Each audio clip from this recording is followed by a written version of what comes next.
Test cricket बदल गया है। अब इस बात को मानने के लिए हमें इंडिया के 8 रन पर ओवर पे स्कोर करने और 2.5 दिन में मैच जीतने की जरूरत नहीं। लेकिन हाँ, ठीक है, हम समझ गए। अब इंडिया ऐसे फाइनल में जगह पक्की करने की कोशिश कर रहा था जो 5 साल पहले तो एग्जिस्ट ही नहीं करता था। तो इस बारे में काफी सारी बातें हो रही हैं। लेकिन पॉइंट ये है कि ये तो होना ही था। जब टेस्ट क्रिकेट की शुरुआत हुई तो टीम्स 2 रन पर ओवर से रन बनाती थी, और उसके पीछे का बड़ा कारण होता वो सरफेस जिस पे वो खेलती। उस वक्त विकेट्स को कवर करके नहीं रखा जाता था। शायद वो उतना मायने नहीं रखता, लेकिन तब तो विकेट्स को स्मूथ बनाने के लिए रोलर्स भी नहीं होते थे। तो उस वक्त पिच साइंस असल में साइंस था ही नहीं। बस यही उम्मीद होती थी कि गेंद बल्लेबाज तक पहुंचने से पहले किसी ऊबड़ खाबड़ सरफेस से ना टकरा जाए।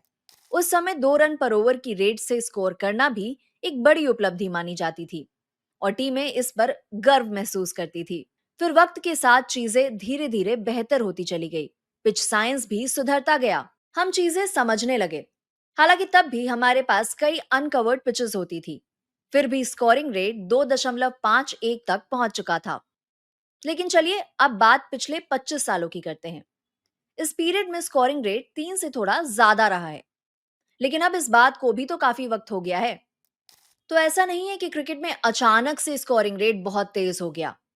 पिचेस के थोड़े बेहतर होने पर आधे रन की बढ़ोतरी हुई, और फिर उसमें आधे रन का और इजाफा हुआ।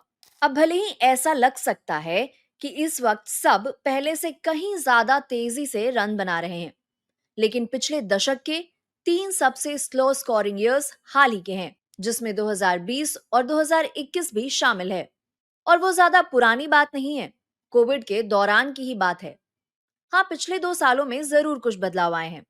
जहां 2021 में गेंदबाजों की इकोनॉमी रेट 2.89 थी, 2023 में वो बढ़कर 3.4 हो गई है, यानी आधे रन से ज्यादा का इजाफा। इस साल अब तक ऑन एवरेज स्कोरिंग रेट 3.46 का रहा है। अगर ये कुछ वक्त तक मेंटेन रहता है तो हम 3.5 की टेरिटरी में होंगे। यानी जब टेस्ट क्रिकेट शुरू हुआ था तब से 1.5 रन बेहतर। और इसके पीछे सिर्फ कोई एक कारण नहीं है, काफी चीजों में बदलाव आया है, और इसीलिए टेस्ट क्रिकेट भी बदल गया है। चलिए सबसे ऑब्वियस कारण से स्टार्ट करते हैं, क्योंकि हमने शुरुआत में इसकी बात की थी। पिचेस इस बदलाव का बड़ा कारण है। हाँ, पहले की गीली मिट्टी वाले पिचेस के टेस्ट अब के टेस्ट से काफी अलग थे। फिर भी अगर आप 1930, 1940 और 1950 के दशक को देखें तो उस वक्त भी अनकवर्ड विकेट्स कभी बहुत फ्लैट हो जाते और कभी बहुत स्टिकी। इसका मतलब है कि कभी बॉलर्स को विकेट नहीं मिलती तो कभी बैट्समैन टिक ही नहीं पाते। मतलब पूरी तरह से फ्लैट पिचेस। जैसे उस वक्त कुछ 900 के ऊपर के स्कोर्स भी बने। टाइमलेस टेस्ट मैचेस में कुछ मुकाबले कई दिनों तक चलते रहे। फिर कुछ ऐसी भी इनिंग्स रही जहां टीम मुश्किल से 35 रन बना पाई, क्योंकि गीली विकेट पर लेंथ से बॉल ट्रैम्पोलिन की तरह उछल कर आने लगती। जैसे जैसे हम कवर्ड विकेट्स की तरफ बढ़ने लगे वैसे वैसे थोड़ी कंसिस्टेंसी आने लगी।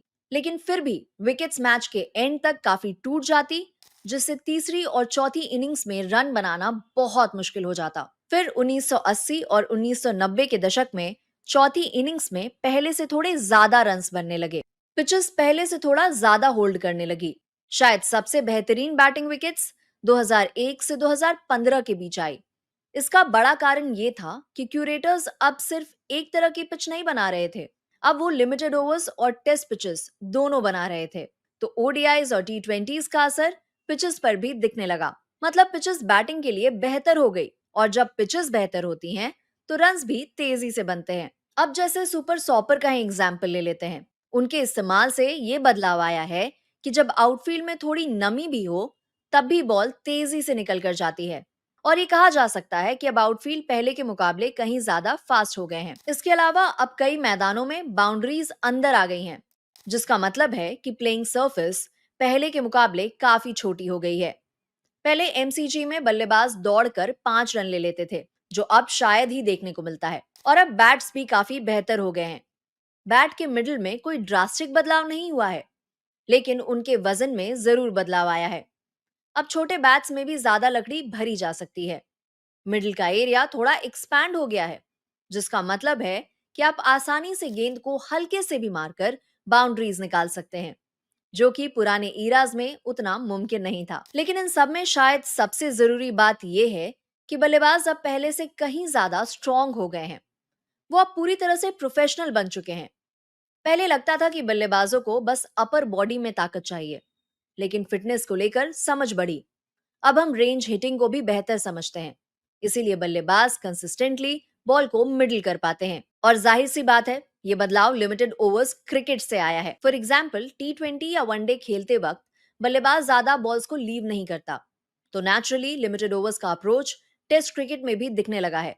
चौके छक्के मारना, विकेट्स के बीच तेज दौड़ना और रन बनाने के मौके ढूंढते रहना, ये सारी चीजें टेस्ट क्रिकेट में पहले इतनी आम नहीं थी। लिमिटेड ओवर्स क्रिकेट ने सर्टेनली खिलाड़ियों के टेस्ट क्रिकेट के बारे में सोचने का तरीका बदल दिया है। अगर आपका जन्म 1990 में हुआ था, तो 2010 में आप 20 साल के होते, यानी जब आप प्रोफेशनल क्रिकेटर बनने की ओर बढ़ रहे होते, तब दुनिया भर में आईपीएल और T20 क्रिकेट का बोलबाला चलने लगा था। तो इंग्लैंड के अलावा बाकी सभी देशों के खिलाड़ी T20 क्रिकेट के साथ भले ही बड़े ना हुए हो, लेकिन उन्होंने अपने प्रोफेशनल क्रिकेट की शुरुआत T20 के माहौल में ही की। तो ऑब्वियसली बदलाव तो काफी आए होंगे और आप क्रिकेट के बारे में अलग तरह से सोचने लगे होंगे। तो ऐसे देखिए, अगर आपका जन्म 1990 में हुआ, तो अभी आप 34 साल के होंगे, लेकिन आपकी ड्रॉ को लेकर सोच 1980 या 1970 की जनरेशन से काफी अलग होगी, क्योंकि जब उनका बचपन था तो ड्रॉज क्रिकेट का एक नॉर्मल हिस्सा हुआ करते थे।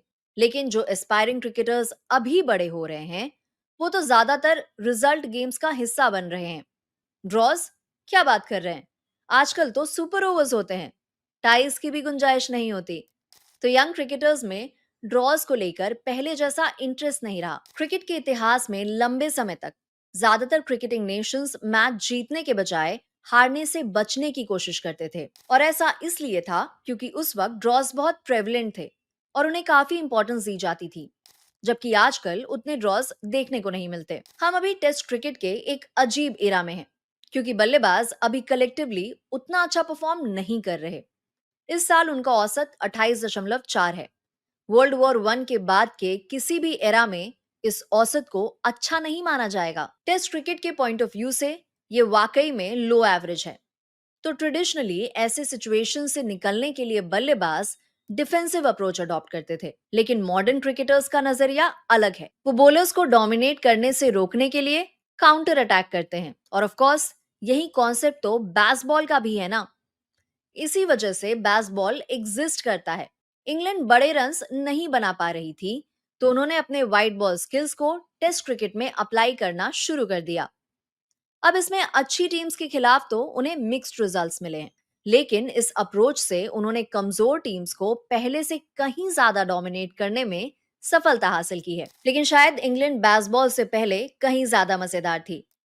प्रॉबेबली इंग्लैंड टेस्ट टीम में असल बदलाव 2015 से 2019 के बीच उनकी वाइड बॉल साइड से आया। भारत ने 8 रन पर ओवर से भी ज्यादा की रेट से रन बनाए। अब ये किसी टेस्ट मैच में 250 से ज्यादा रन बनाने वाली टीमों में सबसे ज्यादा रन पर ओवर हैं। अब ऐसा 15 साल पहले करने के लिए लप्पेबाजी करने की जरूरत होती। काफी सारे शॉट्स डीप मिड विकेट के ऊपर खेले जाते। वो अभी जितना सर्जिकल या प्लान नहीं दिखता, और उसका बड़ा कारण है T20 क्रिकेट। हमने इंग्लैंड का एग्जाम्पल लिया था।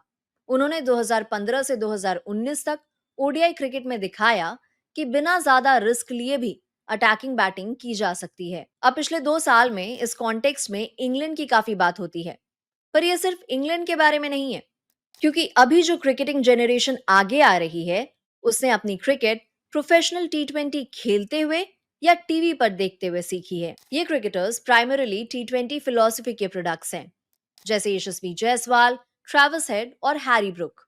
ये बिल्कुल अलग जनरेशन का हिस्सा हैं। इसमें यह मानना जरूरी है कि उन्हें अपने हार्ड हिटिंग अंदाज की क्रिकेट खेलने की पूरी आजादी मिल रही है। जब T20 के खिलाड़ी टेस्ट क्रिकेट में ऐसे शॉट्स खेलते हैं, तो T20 के इम्पैक्ट को नकारना नामुमकिन हो जाता है। और इससे पहले जब टीम्स ने अचानक से क्विक स्कोरिंग शुरू कर दी थी, वो 2000 के दशक की स्टार्ट में हुआ था।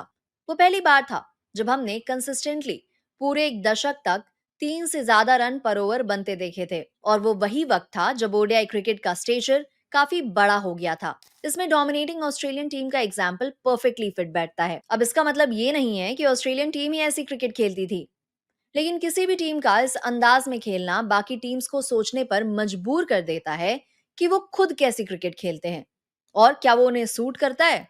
और अब पुजारा इंटरनेशनल क्रिकेट नहीं खेल रहे, बीजे वॉटलिंग नहीं खेल रहे, डीन एल्गर ने भी रिटायरमेंट ले ली है। काफी सारे ऐसे खिलाड़ी हैं जिन्होंने खुद को डिफेंस स्पेशलिस्ट बनाया था, वो अब इंटरनेशनल क्रिकेट में नहीं दिखते और वो रिप्लेस हो रहे हैं उन यंग खिलाड़ियों से जो नेचुरली काफी शॉट्स खेलते हैं। तो क्रिकेट में ये बदलाव साफ झलक रहा है और यहाँ वर्ल्ड टेस्ट चैंपियनशिप का जिक्र करना जरूरी हो जाता है। उसके फॉर्मेट के इर्द गिर्द जो भी कंसर्न्स हो, लेकिन वो एग्जिस्ट करता है और अगर सारी नहीं तो ज्यादातर टीमें तो उसे जीतने का टारगेट ही रखती हैं और जो उसे जीतना चाहती हैं वो ऐसी चीजें करती हैं जो हमने फर्स्ट क्लास क्रिकेट में सालों से होते देखा है। इनफैक्ट कुछ दिन पहले ही एक काउंटी मैच में दोनों टीमों ने अपनी दूसरी और तीसरी पारी को फोरफिट कर दिया ताकि मैच का नतीजा आ सके। ये हम अक्सर फर्स्ट क्लास क्रिकेट में देखते हैं, लेकिन टेस्ट क्रिकेट में ऐसा इतना नहीं देखा गया। फर्स्ट क्लास क्रिकेट में हमने कई बार टीमों को बड़े टोटल सेट करने की कोशिश में अल्ट्रा अग्रेसिव मोड में खेलते देखा है। हर तरह की टैक्टिक्स सामने आती हैं, हर तरह की स्ट्रैटेजी सामने आती हैं, क्योंकि हर गेम और उससे मिलने वाले पॉइंट्स का महत्व काफी ज्यादा होता है। लेकिन टेस्ट क्रिकेट में ऐसा नहीं होते आया है। हाँ, अगर वर्ल्ड टेस्ट चैंपियनशिप में रेलीगेशन का सिस्टम होता तो शायद ऐसे और इंटेंस मैचेस देखने को मिलते। अब बेसिक पॉइंट ये है कि इंडिया के लिए इस मैच का सेंस जीतने के लिए खेलने का बनता था, ना कि ड्रॉ के लिए। इंडिया के पास कई मल्टी फॉर्मेट खिलाड़ी हैं और ये बात बहुत अहम है, क्योंकि अगर आपके पास बहुत अच्छे टेस्ट स्पेशलिस्ट भी हैं लेकिन उनके पास बिग हिटिंग स्किल्स नहीं है, तो फिर आप ऐसे 2.5 दिन के मैच कैसे जीत पाएंगे। इंडिया के पास ऐसे मैच जीतने के लिए स्किल और टैलेंट दोनों है और उनमें हिम्मत की भी कमी नहीं है। बाकी टीम्स ने भी ऐसी सिचुएशंस में जल्दी रन्स बनाने की कोशिश की है, लेकिन जल्दी रन बनाने, बेसबॉल के अंदाज में खेलने और जो इंडिया ने बांग्लादेश के खिलाफ दूसरे टेस्ट में किया, इन सब में काफी फर्क है। और ये एक्स्ट्रॉर्डिनरी इसलिए भी है क्योंकि लंबे समय तक टेस्ट क्रिकेट में, जैसा हमने पहले भी कहा, टीम्स की कोशिश हार से बचने की होती थी। अब वो जीतने की कोशिश कर रही हैं। और अगर आप इसे बल्लेबाजी के नजरिए से देखें, तो जहां टेस्ट क्रिकेट में बल्लेबाजों का पहला फोकस आउट ना होने पर होता था, अब वो रन बनाने में अपनी सारी कोशिशें लगा रहे हैं। टेस्ट क्रिकेट में बदलाव होते रहे हैं, क्योंकि सोसाइटी, सिचुएशंस और जिन देशों में इसे खेला जाता है, उनमें भी लगातार बदलाव आते रहे हैं। बल्लेबाज अब अटैकिंग क्रिकेट खेलते हुए बड़े होते हैं और हम इसे अब टेस्ट मैचेस में भी देख रहे हैं। जैसे हम आगे बढ़ रहे हैं, क्या हमें ड्रॉस की जरूरत भी है?